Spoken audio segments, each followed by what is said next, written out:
고린도전서 이제 15장 9절로부터 11절 이 말씀으로 우리가 복음과 성도의 삶 이라는 제목을 함께 나누고자 합니다. 복음이 위대한 것은 우리를 구원에 이르게 하는 능력이 있기 때문입니다. 복음은 우리에게 그리스도가 누구인지를 분명하게 알려줍니다. 그래서 복음을 들으면 우리는 새 생명을 얻습니다. 복음의 핵심은 그리스도께서 성경대로 죽으시고 성경대로 다시 살아나심입니다. 이 복음의 정의죠. 매우 중요한 겁니다. 그래서 복음은 복잡하지 않습니다. 복음은요 명료합니다. 복음은 우리의 정체성을 아주 분명하게 알려줍니다. 그래서 그리스도인은 어떤 사람이냐? 복음과 함께하는 사람이다. 복음의 사람이다. 이렇게 이야기하는 것입니다. 갈라디아서 2장 20절에 있는 말씀처럼 그리스도와 함께 죽고 그리스도와 함께 살아난 사람이 바로 그리스도인의 정체성이죠. 우리는 어떤 사람인가? 복음의 사람인데 복음은 무엇인가? 예수님께서 십자가에 죽으시고 부활하시며 그리스도인 누군가? 예수님처럼 예수님과 함께 죽고 예수님과 함께 살아난 사람이다. 우리 새 생명을 가진 사람이죠. 예수 안에 있는 새 생명을 가진 사람이 예수 믿는 사람이다. 우리가 살면서 이러한 정체성을 분명하게 갖고 있어야 합니다. 그러지 아니하면 종교인은 될 수 있어도 그리스도인은 될 수 없거든요. 그러니까 우리가 이제 믿음을 가지고 난 이후부터 싸워야 될 그런 길이 무엇이냐면 우리가 이게 길을 가다 보면은 가운데 길인데 옆에는 이제 다 양떨어져요. 근데 되게 중요한 건 내가 그리스도인으로 갈 것인지 아니면 바로 양떨어지는 종교인의 길을 갈 수 있는 거예요. 그래서 그리스도인으로 가지 않으면 반드시 종교인으로 떨어져서 살아갑니다. 이제 예수 믿고 나서 구원받은 백성이라는 인식이 우리 안에 들어오면 내가 그리스도인으로 살아가야 돼요. 근데 그 인식이 옅어지거나 혹은 침체되거나 혹은 약화되거나 이런 일들이 일어나게 되면 종교인으로 살아갑니다.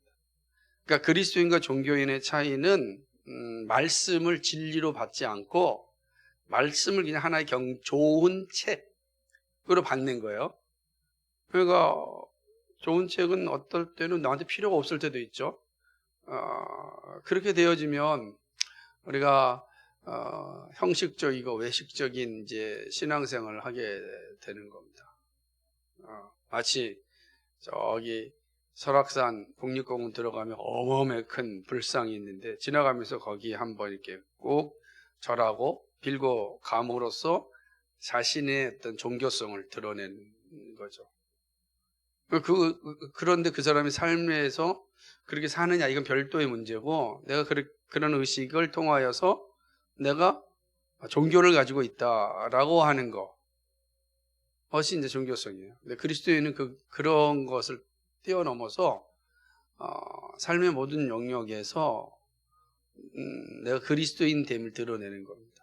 그러니까 나는 그리스도와 함께 죽고 그리스도와 함께 다시 살아난 존재다. 나는 이 땅에 살지만 하나님 나라 시민으로 산다. 이 땅은 하나님 나라가 이 땅에 완성되겠지만 내가 지금 이 땅에 존재하는 것은 완성된 하나님 나라를 위하여서 거처하는 거다. 그러니까 이런 인식들이 분명하는 거죠. 그렇게 되면 오늘 요셉처럼 작은 일에도 충성할 수 있는 근거가 되는 겁니다. 그래서 우리가 이 부분, 그러니까 복음에 대한 아주 분명한 확신 이해가 얼마나 중요한지를 보여주는 것이죠. 이런 사실 이제 고린도서 15장 1절에서 8절까지 잘 말씀해 주고 있다면 이제 오늘 우리가 읽은 9절로 11절을 통해서 복음을 받은 자의 이제 좀 더 구체적이고 실천적인 삶을 좀 생각해 보고자 하는 것입니다. 우리가 복음 안에서 지속적으로 살지 않으면 복음이 주는 영광을 잘 누리지 못합니다. 복음이 우리에게 주는 영광과 능력이 어마어마한데 우리가 이 사실, 그러니까 복음 안에 있지 않으면 이 놀라운 것들을 충분하게 누리지 못하는 것이죠. 자, 그럼 이제 본격적으로 질문을 던지면서 한번 말씀을 생각해 봅시다. 복음을 고백하는 성도의 삶은 어떤 모습을 가지고 있을까? 한번 여러분은 복음을 고백하니까 여러분의 삶의 모습에서는 복음에 합당한 삶은 어떻게 드러내고 계십니까? 난 그리스도인이다. 나는 복음의 사람이다. 나의 삶은 이렇다. 할 때 그 이렇다를 어떻게 표현하실 수 있겠습니까? 이게 이제 오늘 이 사실을 하나씩 바울의 고백을 통해서, 바울의 전하는 말씀을 통해서 한번 살펴보고 내 삶을 한번 비춰보고자 합니다. 이 말씀으로 나를 비춰보십시오. 그래서 나는 어떤가? 나는 정말 그렇게 살고 있는가? 그렇게 살고 있다면 감사하시고, 그렇게 살지 못한다면 회개해야 됩니다. 그리고 다시 그렇게 살 수 있는 힘을 달라고 결단해야 됩니다. 아주 그냥 작정하여 하나님 주십시오라고 간구해야 하는 것입니다. 하나님은 바울의 고백을 이제 성경으로 우리에게 주시지 않았습니까? 그것은 그것이 하나님 마음이기 때문이에요. 이해가 되세요? 그러니까 바울의 고백을 지금 우리에게 성경으로 남겨주셨다는 것은 그것이 하나님의 마음이라는 거예요. 성령의 감동으로 쓰여진 책이다. 다시 말 하나님의 마음이다. 내가 지금 하고자 하는 말이 이거 맞다. 내가 지금 너에게 하고자 하는 이거 맞다. 라고 하는 게 바울의 이 말씀이고 또 우리에게 주어진 성경이다라고 할 수가 있습니다. 자, 첫 번째로는 어떤 건가 한번 생각해 봅시다. 복음을 고백하는 성도의 모습은 어떤 모습을 가지고 있는가? 오늘 말씀을 볼 때는 자신의 상태를 아주 정직하게 인식합니다. 자신이 누구인지 알게 됩니다. 그러니까 복음을 고백하게 되면 나의 나됨을 인식하게 되는 거죠. 저는 이것이 복음이 우리에게 준 신비한 선물이다 이렇게 생각을 합니다. 그러니까 우리가 어떤 책을 본다고 해서 나의 나됨을 이게 인식하기가 힘듭니다. 왜냐하면 그거는 그냥 감동은 주지만 변화는 주지 못하거든요. 우리의 영혼의 변화를 가져오지 못합니다. 근데 오늘 사도 바울이 자신이 복음을 접했을 때 자신에게 나타난 삶의 모습들을 기록하고 있어요. 근데 그것은 또 오늘 우리에게 주신 하나님의 마음이라 그랬으니까. 근데 그 시작이 뭐냐면 바로 자신의 상태를 정직하게 인식하게 된다라고 하는 거죠. 자기가 어떠한 존재인지를 알게 되는 거죠. 자신이 어떠한 상태에 있는지를 알 수 있습니다. 우리는 하나님의 형상으로 지음받았으나 죄로 인하여 훼손되고 부패한 존재입니다. 영적인 선을 행할 수 있는 능력이 하나도 없습니다. 우리는 그러니까 본래적 인간, 타락한 인간은요 영적인 선을 행할 수 있는 능력이 없어요. 이 말은 자신의 입으로 하나님을 아버지라 부를 수 있는 능력이 없습니다. 주는 그리스도시요 살아계신 하나님의 아들입니다 고백할 수 있는 힘이 없습니다. 불가능합니다. 영적인 면에서는 전적으로 타락한 존재입니다. 그러니까 모든 인간은 태어나면서부터 하나님을 대적하는 존재입니다. 모태로부터 죄악 가운데 태어났다라는 뜻은 하나님을 대적하는 존재로 태어납니다. 그래서 그 사람이 변화되지 않으면 죽을 때까지 하나님을 대적하는 존재로 살다가 영원한 지옥 형벌을 받게 됩니다. 그것이 인간의 모습이에요. 부패한 인간에게 나타나는 모습은 하나님을 대적하는 것 외에는 없습니다. 그렇죠? 놀라운 거는 사실 복음이 없으면 이 사실도 몰라요. 복음이 없으면 내가 지금 하나님을 대적하며 살고 있구나 이 사실도 인식하지 못하죠. 왜? 그냥 살아가니까. 여러분 생각해요. 이 땅에 많은 사람들이 나는 하나님을 대적하며 산다 라는 사람 없잖아요. 그죠? 왜냐면 인식할 수 없기 때문에 그래요. 근데 인식하는 없는 그 상태가 사실은 하나님을 대적하는 상태인데 인식하지 못하죠. 복음이 들어가지 않으면 누구도 자기의 상태를 인식할 수 없습니다. 복음이 들어가야만 자기의 존재를 비로소 보게 되는 거죠. 그래서 복음은 뭐냐면 거울과 같습니다. 거울이에요. 복음이 딱 가면 내 얼굴이 딱 보이는 거예요. 그러면 이제 깜짝 놀라게 되겠죠? 이 거울 앞에 선 자신의 모습이 다 비춰지지 않겠어요? 여러분 아침에 잠자리에 일어나가지고서 화장실 가서 완전 부시시한 상태에서 거울 보면 다 놀라지 않습니까? 그죠? 그냥 머리는 그냥 어디로 가 있는지 모르고 막 눈은 그런 거죠. 근데 아무리 내가 아침에 일어났어도 거울 보지 않으면 자기 상태를 인식하지 못하죠. 전혀 설마 내 머리가 그럴까? 아무도 모릅니다. 인식하지 못하는 거예요. 그래서 거울 앞에 서면 인식하게 되듯이 우리의 영적인 상태도 복음이라고 하는 거울이 딱 앞에 서면 자기가 드러나요. 근데 복음이 없으면 그 살아갑니다. 자기가 어떤 존재인지도 모르고 인식하며 살아가는 것입니다. 그러나 복음이 오면 대전환이 일어나는 거죠. 바울도 그랬습니다. 바울도 그랬어요. 오늘 9절 말씀에 보니까 바울이 이렇게 얘기합니다. 나는 사도 중에 지극히 작은 자라 내가 하나님의 교회를 핍박하였으므로 사도라 칭함을 받기에 감당치 못할 자로라. 복음이 없을 때는 사도 바울은 교회를 핍박하는 자라고 인식하지 않았습니다. 자기 일에 충실한 자죠. 그러니까 자기 일에 충실한 사람이었지 자기가 교회를 핍박하는 사람이라는 인식을 갖지 않았습니다. 지금도 마찬가지죠. 각자 있는 자리에서 자기는 자기의 일을 충실하는데 그 충실함이 사실은 교회를 핍박하는 일일 수 있거든요. 근데 복음이 없으면 그걸 깨닫지 못해요. 그래서 근데 복음이 오면은 지혜롭게 일합니다. 근데 복음이 없으면 자기 일에 충실합니다. 이걸 이해하시겠어요? 우리 코로나 상황 가운데 교회를 막 이제 검사하고 난리였습니다. 근데 인원이 너무너무 모자르니까 어떻게 정부가 일을 했냐면 이제 알바생을 뽑아가지고 각 교회마다 가서 확인하라 그랬습니다. 그러니까 이 사람들은 알바생이니까 자기 일에 충실한 거예요.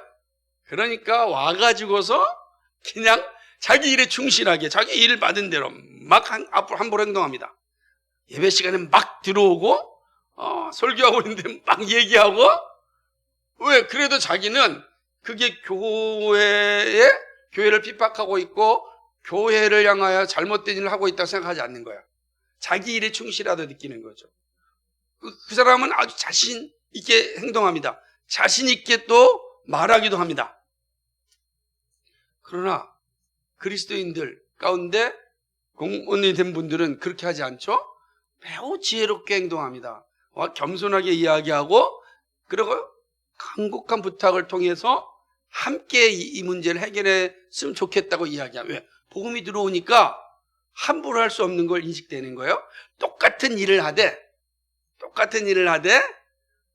반응이 다릅니다. 그럴 수밖에 없겠죠. 그러니까 사도 바울도 마찬가지였어요. 사도 바울은 예수 믿는 사람들을 잡아 와서 감옥에 쳐넣는 일이 자기가 맡은 일이에요.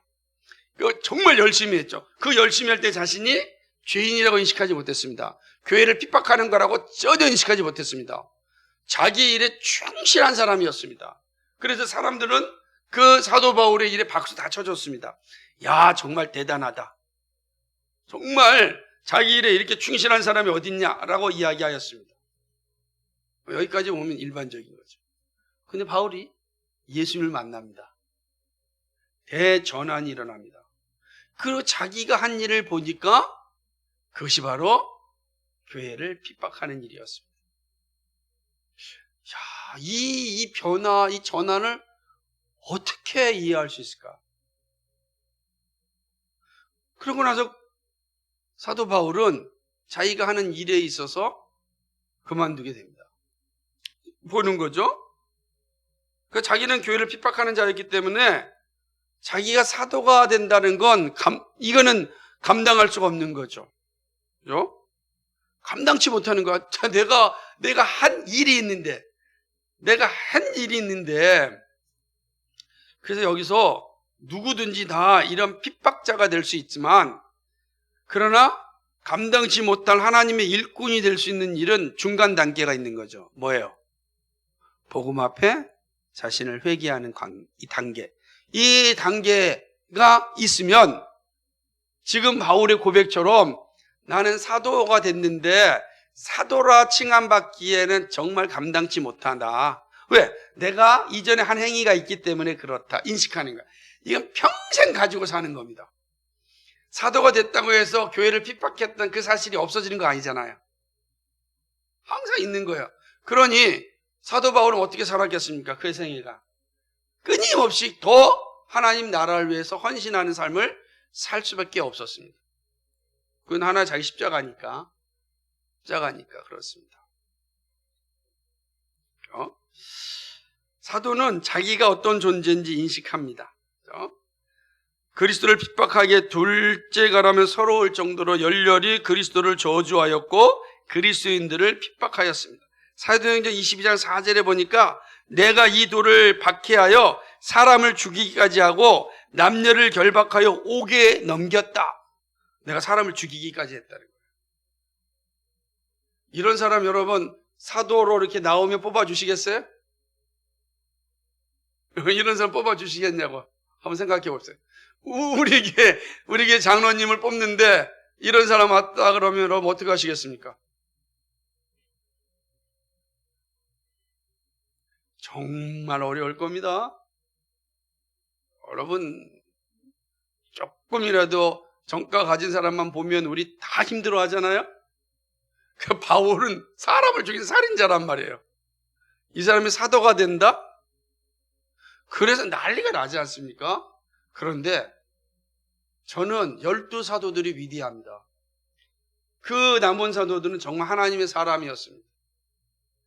바울을 사도로 세울 때 예루살렘 공회에서 바울을 인준하지 않습니까? 어떻게 인준합니까? 12사도가 다 하나님의 사람이었기 때문에 그래요.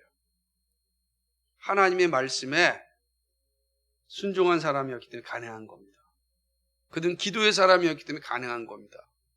그러지 아니하였으면 바울을 사도로 인준할 수가 없습니다. 살인자인데요. 우린 정말 곰곰이 생각해야 되고 우리 자신을 잘 돌아봐야 될 상황인 것입니다. 갈라디아서 1장 13절에 보면 내가 이전에 유대교에 있을 때 행한 일을 너희가 들었거니와 하나님의 교회를 심히 박해하여 멸하고 빌립보 3장 6절에는 열심으로는 교회를 박해하고 율법에 의로는 흠이 없는 자라. 디모데전서 1장 13절에는 내가 전에는 비방자여 박해자여 폭행자였으나 이렇게 다 고백합니다. 저는 이걸 보면 바울이 전도를 하면서 각 지역마다 서신을 써. 이 서신이 한꺼번에 다 쓴 게 아니에요. 계속 써요. 나머지 디모데 전서 쓸 때까지 그의 생의 마지막 때까지 교회마다 보낼 때마다 자기 십자가를 얘기해요. 한 번만 하는 게 아니라 끊임없이 자기 십자가를 얘기해요. 처음만 그런 것이 아니라 그가 순교하는 그날까지 이 십자가를 지고 살아갑니다. 얼마나 그 안에 그 십자가가 컸겠어요. 인간적으로 볼 때 바울의 십자가는 정말 감당할 수 없는 십자가죠. 그런 내가 하나님의 은혜를 받았습니다. 그런 내가 하나님의 긍휼을 받았습니다. 여러분 그런 저였는데 제가 하나님의 말씀을 전하는 자가 되었습니다. 저를 받아주셔서 감사합니다. 이게 바울의 삶이었어요. 정말 고맙습니다. 바울은 성도들 볼 때마다 고마운 거예요. 사도들 볼 때마다 고마운 거예요. 그러면서도 사도들이 잘못된 길로 가면 강하게 갈라디아에서 베드로를 향해 책망하듯이 강하게 책망한 겁니다. 내가 어떻게 예수 믿고 이 자리에 왔는데 이 복음을 훼손하느냐 이렇게 바울이 얘기하는 겁니다. 그러니까 바울의 십자가라고 하는 건 정말 무거운 거예요. 그런데 그거를 그리스도의 은혜로 살아가는 거죠. 바울이 만약에 복음을 받지 못했다고 한다면 지금 말한 것들이 다 자신의 훈장이었을 겁니다. 사람을 죽이고 교회를 핍박하고 비방하고 이거 훈장이죠. 이쪽에 한 장, 이쪽에 한 장, 훈장 달고 다니는 거예요. 유대인 사회에서 대단한 훈장을 가지고 다니는 거죠. 전쟁에서 승리하면 대단한 훈장이에요. 여러분 전쟁을 하게 되면 전쟁에서 서로 적군과 싸울 때 이긴 쪽에서 사람들은 이긴 나라에서 훈장을 받지만 다른 나라에서는 어떤 존재가 돼요? 완전히 죽일 놈이죠. 완전히 죽일 놈이죠. 생각이, 우리는 안중근 의사를 되게 높이지만 일본 사람한테는 안중근이 어떤 사람입니까? 정말 죽일 놈이죠. 이게 인간 사회의 모습이란 말이에요. 그러니까 유대교의 입장에서 볼 때는 바울은 이제 죽일 놈이에요. 근데 만약에 변화되지 않았다고 한다면 바울은 영웅이에요. 유대교의 히어로. 이런 영웅이 어디 있어요? 그런데 바울이 변화된 겁니다. 그 영웅 될 수 있는 자리를 다 버렸습니다. 복음이 그를 그렇게 만든 거죠. 복음이 만든 거예요. 사도에 대한 자신의 자각에 있어서도 그는 분명하였습니다. 자신은 사도로서 자격이 없지만 자신이 사도가 된 건 이건 하나님의 선물이다. 그래서 10절을 보니까 나의 나 된 것은 하나님의 은혜라 이렇게 얘기하잖아요. 정확히 자기가 이 자리에 있었던 건 하나님의 은혜다. 사도로서 가치 있는 인생을 살 수 있었던 건 오직 하나님의 은혜라. 이처럼 아름다운 고백이 어디 있습니까? 그래서 그렇기 때문에 사도 바울은 일생 동안 순교의 자리에 설 때까지 자신을 드러내지 않습니다. 드러낼 수가 없습니다. 오히려 뭘 드러내요? 우리가 앞에 살펴봤던 것처럼 자신이 십자가, 내가 교회를 핍박하는 자였습니다. 자, 이게 왜 중요하냐면 우리가 예수 믿고 우리를 자각하게 되면 우리가 행한 죄악들을 다 알잖아요. 근데 그 모든 죄악들을 그리스도께서 다 용서해 주셨잖아요. 그럼 내가 자랑할 게 뭐가 있겠어요? 하나님의 은혜라고 말하는 거 외에는 정직하게 대면하면 그 말 외에는 할 게 없는 게 사실입니다. 바울도 마찬가지고 우리도 마찬가지죠. 바울을 통해서 비춰주는 거예요. 아, 그렇구나. 여러분, 이제 군대 제대한 사람, 앞으로 제대할 사람 생각해 보세요. 군생활 이렇게 끝날 수 있다는 건 하나님의 은혜입니다. 그죠? 하나님의 은혜라는 거를 자각하면 정말 군생활이 감사한 거예요. 다 갔다 왔는데요. 다 갔다 오지 않아요. 다 건강하게 나오지도 않아요. 정말 하나님의 은혜예요. 항상 이걸 자각하며 사는 게 좋아요. 그러니까 복음을 받아들인 사람은 이 사실을 자각하며 살아가는 것입니다. 이처럼 복음은 우리를 가치 없는 인생, 보잘것없는 존재에서 가치 있고 존귀한 존재로 인식하게 해줍니다. 그러니까 복음이 딱 들어오면 내가 하나님의 형상이라고 하는 이 인식이 드러나는 거예요. 그래서 예수 믿는 사람들은 그러니까 복음을 소유한 사람들은 요셉과 같이 정말 작은 자리 혹은 어려운 자리, 고통의 자리, 고난의 자리에 있지만 절망으로 떨어지진 않아요. 그 고난이 일생 동안 자기를 비껴가지 않을 수도 있지만 그러나 소망을 붙잡습니다. 그러니까 복음이 있는 사람은 그 복음으로 그 상황과 싸울 수 있기 때문에 그런 것입니다. 예수님의 죽으심은 우리가 얼마나 소중한 존재인지 알게 해줍니다. 예수님이 나를 왜 죽으셨다고요? 왜요? 왜 나를 왜 죽으셔야 돼요? 난 가치 없는 존재거든요. 영원한 형벌 가운데 있어야 되는 존재입니다. 그런데 그런 나를 위해서 예수님이 죽으셨습니다. 나를 존엄한 존재요, 가치 있는 존재로 알려주시기 위해서, 그렇게 세워주시기 위해서, 그걸 누리게 하시기 위해서 예수님이 그 가치를 허물게 하는, 그 가치를 가리게 하는 죄를 다 짊어지시고 죽으셨습니다. 로마서 8장 16절 17절에서 십자가의 복음이 우리에게 주는 열매가 무엇인지를 명확하게 알려줍니다. 성령이 친히 우리 영으로 더불어 우리가 하나님의 자녀인 것을 증거하시나니 자녀이면 또한 후사 곧 하나님의 의사요 그리스도와 함께한 후사니 그랬습니다. 성령이 친히 우리 영으로 더불어 우리가 하나님의 자녀인 것을 증거하신다 그랬습니다. 이 놀라운 은혜죠. 성령이 우리에게 알려줍니다. 그리스도께서 우리를 위하여 십자가에 죽으시고 그 사실을 믿는 자에게는 하나님의 자녀가 됩니다. 이 사실을 성령이 우리에게 알려주시는 거죠. 이것이 바로 복음이 준 선물입니다. 복음은 우리로 하여금 자기가 어떠한 존재인지를 정확하게 인식하게 하는 거죠. 우리가 누구인지, 어떠한 상태에 있었는지, 지금 어떤 사람이 되었는지를 알게 해줍니다. 그러니까 그것이 복음이 우리에게 준 가장 큰 선물이고, 복음을 가진 자의 기쁨이고, 또 성도로서의 자부심입니다. 여러분, 이런 자부심을 가지고 있어야 됩니다. 이제 그리스도에 살아가는 겁니다. 그러니까 우리가 바울이 이 사실을 우리에게 가르쳐 주고 있습니다. 이 자부심을 가지고 살아갈 수 있는 하나님의 사람들이 되기 소망합니다. 두 번째는 뭐냐? 자신을 겸손의 자리로 내려놓습니다. 하나님이 올리시지 아니하면 스스로 올라가지 않습니다. 이게 중요한 거예요. 복음이 위대한 것은 우리가 있어야 될 자리를 알게 해줍니다. 그리스도인의 가장 아름다운 모습이 있다면 사랑과 겸손입니다. 이처럼 그리스도인의 분명한 색깔이 없습니다. 사람들이 그리스도를 인식하는 중요한 모습이 바로 사랑과 겸손입니다. 근데 사랑과 겸손을 소유하는 건 복음이 있을 때 가능한 거예요. 복음이 들어오면 우리가 사랑하게 되고 또 겸손하게 됩니다.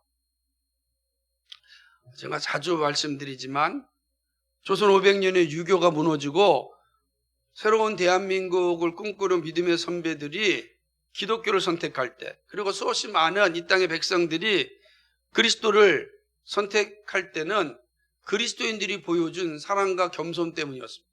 그런 글들이 너무 많아요. 왜 평생 유교로 살던 사람이 그리스도인이 되었는가?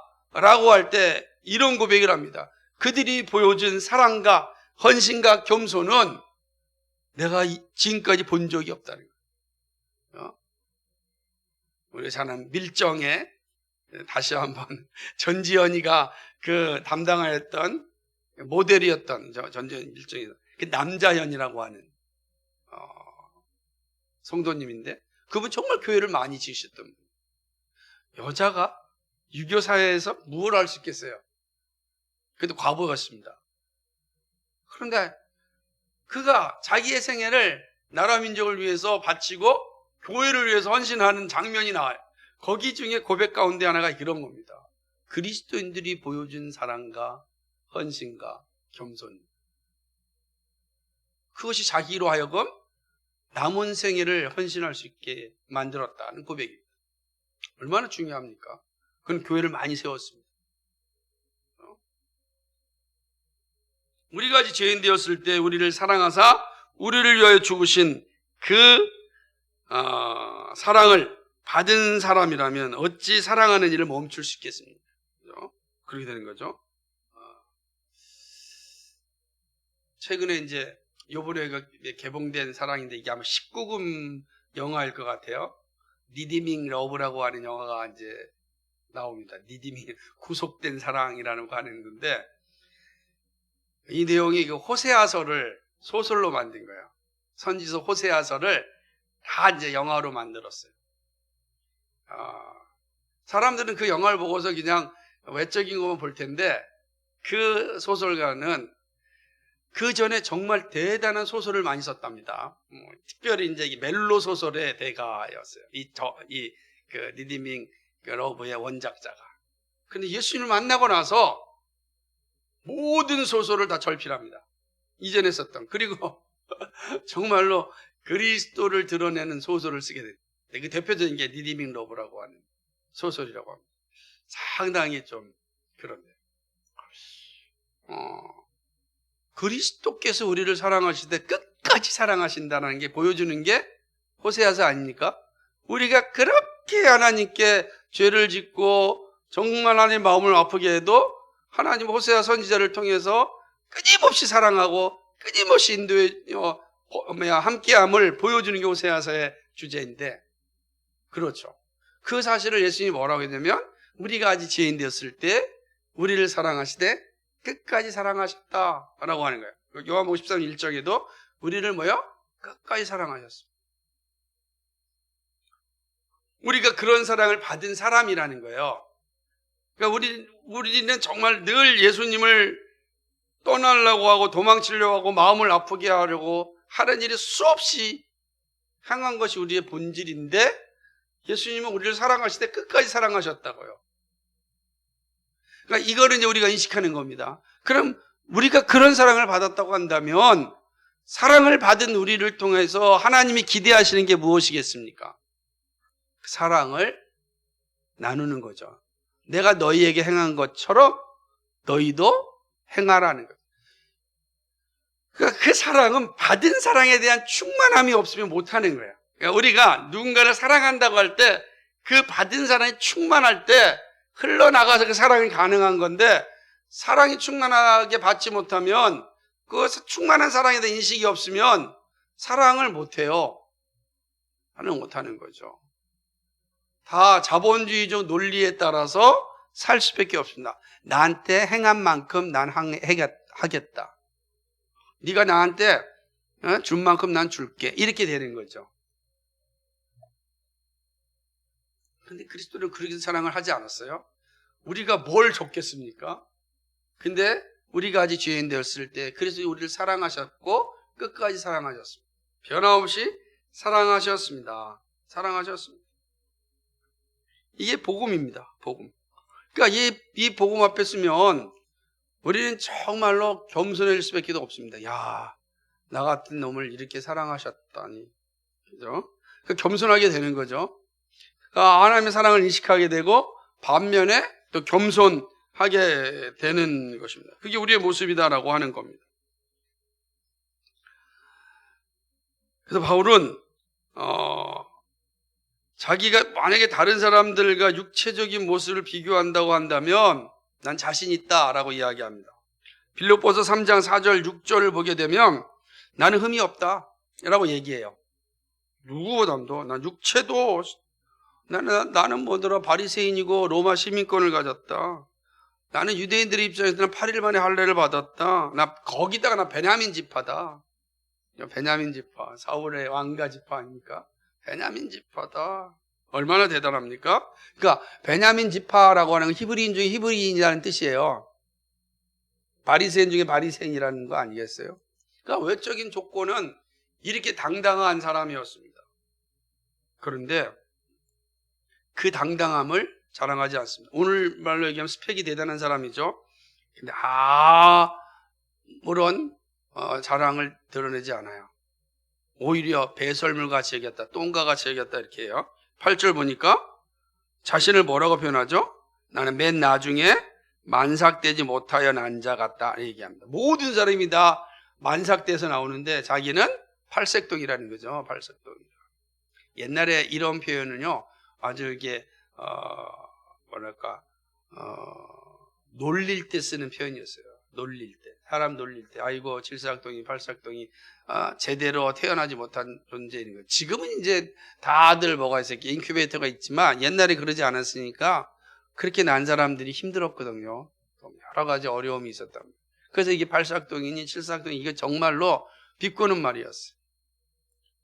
바울 씨도 그러지 않았을까요? 나는 만삭되지 못하였다. 충분히 익은 사람이 아니다는 거예요. 충분하게 익어서 나온 사람이 아니다. 이렇게 얘기합니다. 나의 나된 건 하나님의 은혜라고 10절에 얘기합니다.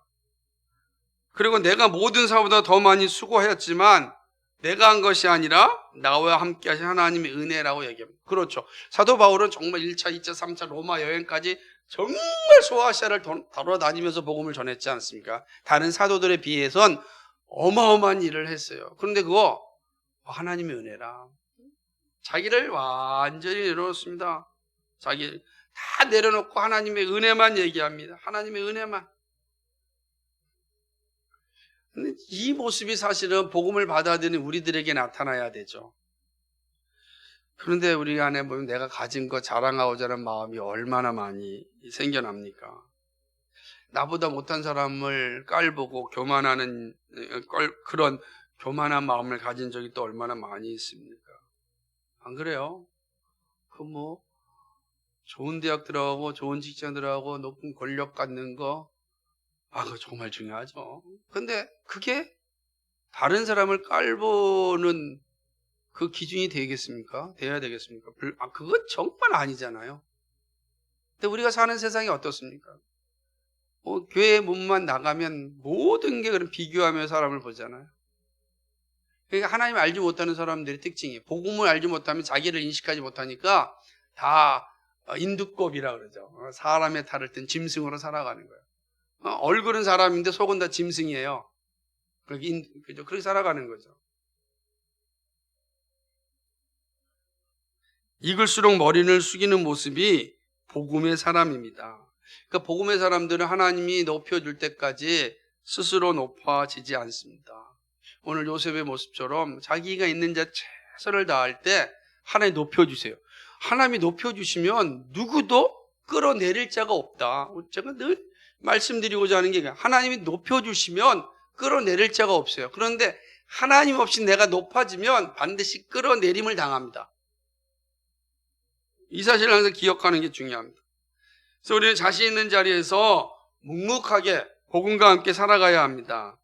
그러면서 저는 작은 자입니다. 지금 우리 시대의 어떤 사고와는 전혀 다른 표현이죠. 그러나 우리는 그렇게 얘기합니다. 우리 작은 자입니다. 지금 이렇게 한 건 정말 하나님께서 지혜를 주셔서 한 겁니다. 야, 너 이렇게 잘했어? 하나님이 지혜 주셔서요. 너 이렇게 잘해? 하나님께 능력 주셨어요. 너는 왜 이렇게 멋지게 살아? 하나님께서 도와주셔서요. 여러분, 이게 우리의 자연스러운 고백이어야 되는 거예요. 그죠? 혹 이 일로 사람들에게 비웃음을 당해도 복음으로 다시금 위로받고 힘을 얻어야 합니다. 복음은 항상 우리를 겸손한 자리에 내려놓게 하죠. 여러분, 내가 사랑하고 겸손하는 게 어렵다고 느껴집니까? 그럼 복음을 다시금 복음으로 돌아가셔야 돼요. 다시 십자가의 복음으로 돌아가시면 힘이 납니다. 이게 이기는 길이에요. 우리가 살 수 있는 길은 십자가의 복음 외에는 없습니다.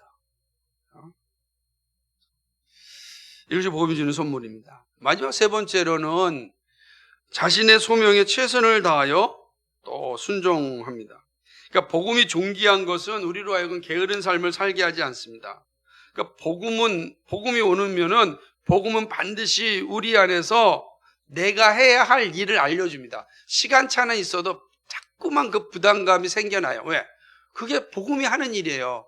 내가 너를 사랑한다. 내가 너에게 가장 좋은 것 줬다. 야, 너가 이 땅에서 나를 위해 살아갈 일들 내가 다 줬다. 이게 복음이 하는 일이란 말이에요. 그래서 여러분이 복음을 받아들이면 복음 안에 제가요 뭘 해야 될지 잘 모르겠어요. 그럴 수 있어요. 지금은 누구라도. 그럼 어디로 가야 됩니까? 다시 십자가의 복음으로 가시면 돼요. 예수님께서 나를 위하여 십자가에 죽으셨습니다. 그러면 예수님께서 내가 농땡이 피고 살고 아무 의식 없이 살고 그냥 백수처럼 살기 위해서 죽으셨을까요? 그게 아니란 말이에요. 예수님께서 나를 위해 죽으신 것은 나의 죄를 용서해 줄 뿐만 아니라 나로 하여금 이 땅에서 하나님의 나라를 이루시기 위하여 죽으셨단 말이에요. 그럼 하나님의 나라를 위하여 내가 어떤 삶을 살아야 할 것인지 하나님께서 나에게 다 알려주셨단 말이에요.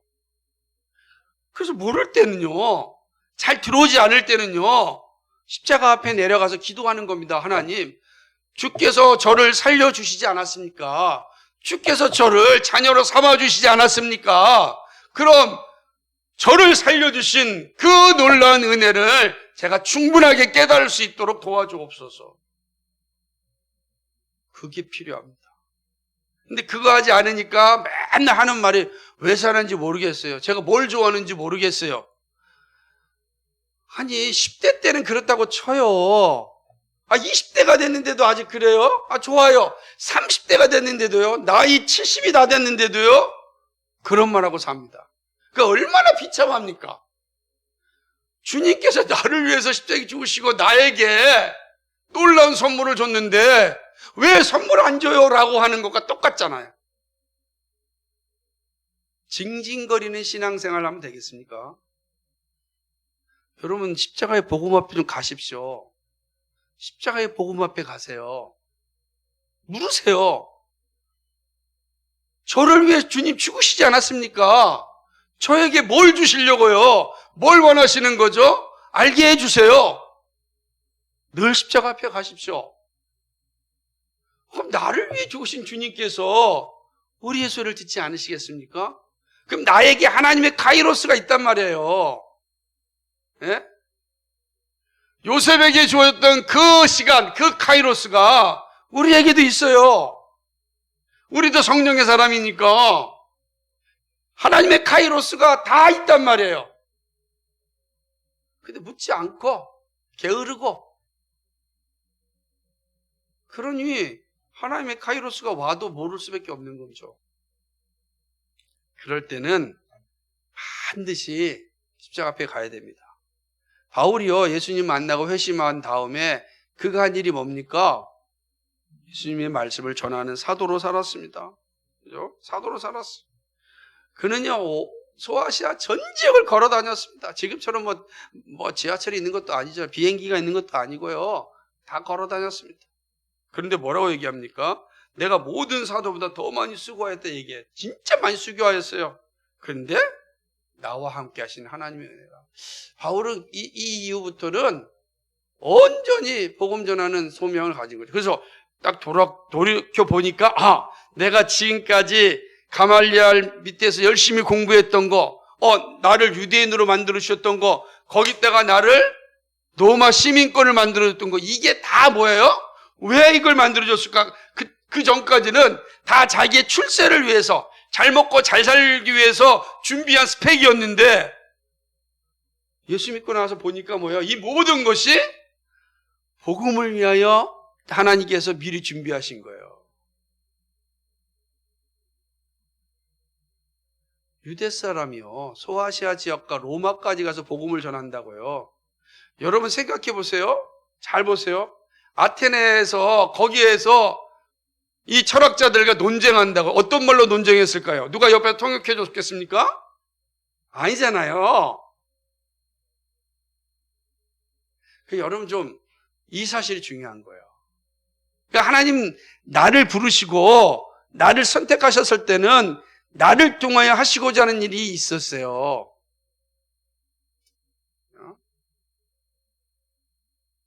그 잘 생각나지 않고 모르겠으면 십자가의 복음으로 그 앞에 나가셔서 기도하시면 돼요. 하나님, 왜? 일찍 발견하면 좋잖아요. 안 하고 여러분 머리로만 생각하지 마시고 십자가 앞에 가세요. 기도하세요. 예수님, 저에게 알려주세요.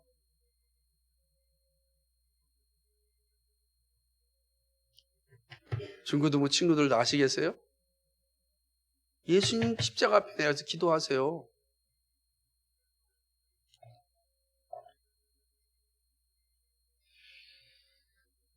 복음은 우리로 하여금 소명에 순종하고 최선을 다하게 살게 합니다.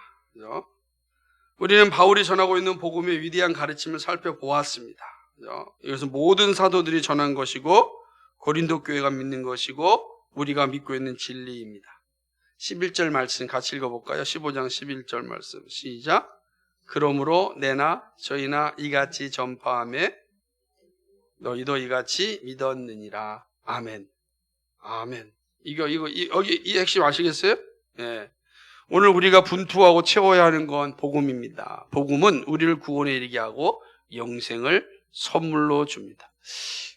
이 받은 복음을 우리가 이제 증거해야 되죠. 내나 저희나 이같이 전파하며 너희도 이같이 믿었느니라. 바울이 고린도 교회에 전한 복음이고 오늘 우리에게 주신 복음입니다. 우리가 이 복음과 함께 살아야 돼요. 자, 복음이 오면 반드시 자기 인식이 생긴다는 거. 내가 누구인지 알게 됩니다. 그럴 수밖에 없어요. 그게 복음이 우리에게 주는 분명한 선물이기 때문에 그렇습니다. 복음이 되면요, 반드시 우리는 하나님 앞에 겸손하고 사랑을 나타내죠. 그러니까 높아지지 않아요. 하나님이 높여질 때까지 기다립니다. 자기 자리에서 최선을 다하면 하나님이 높여주시거든요. 그러니까 자기 의를 드러내는 것이 아니라 하나님의 인도하심에 나를 온전히 맡기는 거 아닌 거예요.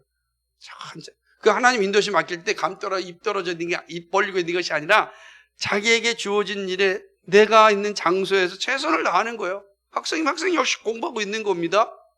그죠? 자기 일을 하다 보면 하나님께서 기회를 주신다고요. 옮기게 가게 하세요. 자 보세요. 여러분 오늘 요셉을 보면서 이 말씀이 잘 비교가 되잖아요. 굴 속에서 시대장의 가정총무로 감옥의 가정총무로 그 총리로 가잖아요. 이거 보세요. 하나님께서 이렇게 옮기시잖아요. 옮기셔도 높이시잖아요. 그런데 거기 잘 보면 요셉이 한 일은 있는 자리에 최선을 다하여 하나님께 나아간 것밖에 없어요. 하나님께 나아갔어요. 하나님 의지하고 하나님 앞에 최선을 다해 살았어요. 여러분, 우리도 동일합니다. 우리도 우리가 있는 자리에 최선을 다하면 하나님이 높여주십니다. 우리가 높여주려고 하지 마시고 하나님이 높여주심에 최선을 다해요. 그러기 위해서 우리는 우리에게 주신 소명 분명하게 인식해야 되고 그 소명을 위해 살아야 됩니다. 소명의식이 분명하지 못하다, 그럼 다 십자가에 가는 거예요. 잘 헷갈린다, 또 십자가로 가는 거예요. 어렵다, 또 십자가 앞에 가는 거예요. 언제까지? 우리 주님 오시는 그날까지 우리가 날마다 서 있어야 될 곳은 십자가의 복음이다. 여러분 꼭 기억하세요. 십자가의 복음 앞에 나가면 그곳에 우리 다 만납니다. 십자가의 복음 앞에 가는 사람이면 그래서 저와 여러분 우리가 다 거기서 만나요. 우리가 만날 곳은 거기예요. 다 거기서 만납니다. 영적으로 우리는 다 만날 수밖에 없어요. 십자가의 복음 앞에. 예? 저는 여러분을 위해서 십자가의 복음 앞에 가서 기도하잖아요. 여러분도 저를 위해서 기도하잖아요. 그 자리에 우리 다 만납니다. 영광의 자리입니다. 그러므로 항상 어렵고 힘들고 고통이 오고 그럴 때 기억하십시오. 어느 길로 가야 될까? 의심스러울 때 기억하십시오. 십자가 앞으로 가세요. 십자가의 복음 앞에 가서 기도하십시오. 구하십시오. 우십시오. 그러면 우리 주님께서, 주님의 카이로스가 우리에게 임할 것입니다. 그런 은혜를 누리며 살아가는 하나님의 사람들에게서 간절히 소망합니다. 이것이 복음을 가진 성도의 삶입니다. 기도하겠습니다. 거룩하시고 자비하신 하나님, 고맙고 감사합니다. 오늘 우리에게 주신 말씀을 잘 깨달을 수 있도록 은혜를 주셔서 감사합니다. 또 이 깨달은 말씀을 가지고 살 수 있도록 힘을 주셔서 고맙습니다.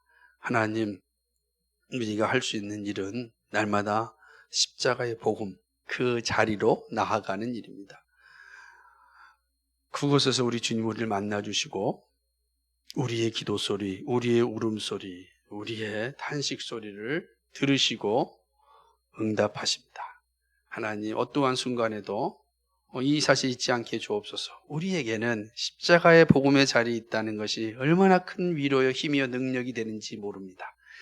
이 능력과 이 위로를 풍성하게 사용할 수 있는 우리 모두가 되게 하여 주옵소서. 감사드리며 예수 그리스도의 이름 받들어 기도하옵나이다. 아멘.